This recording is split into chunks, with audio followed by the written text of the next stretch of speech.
জামালপুর মামুদপুর গ্রাম থেকে জমিদারকে নিয়ে আসছে ঢাকায়। এবং রমজান মাসে 1300 তার দেহ।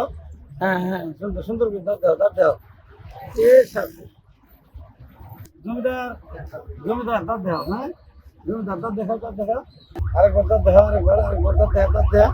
হ্যাঁ হ্যাঁ হ্যাঁ, জমিদার বলা তার দেহ। হ্যাঁ হ্যাঁ হ্যাঁ হ্যাঁ হ্যাঁ হ্যাঁ হ্যাঁ, তার দেহ।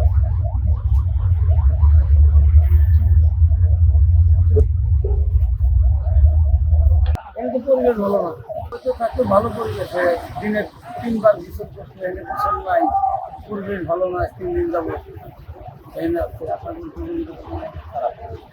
রফিকুল ইসলাম জামালপুর মামুদপুর গ্রাম থেকে জমিদারকে নিয়ে আসছে ঢাকায় ঈদ উপলক্ষে বিক্রি করার জন্য। জমিদারের দাম চাইতেছিলাম প্রথম অবস্থায় 12 থেকে 13 লাখ টাকা, এখন আমি 10 লাখ টাকা হলো জমিদারকে বিক্রি করি।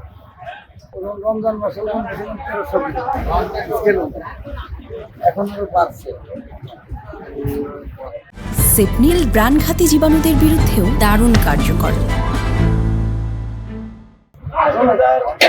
আমি দাঁত দেখাইতে বলতে দাঁত দেখাই, আমাকে আদর করে, এবং কি জমিদার দিতে বললে সই, দাঁড়াইতে বললে দাঁড়াই। কিন্তু এখানে তো ওই পরিবেশ নাই, অনেক লোকজন ভিড় করার কারণে জমিদার অনেক রাগী হয়ে গেছে।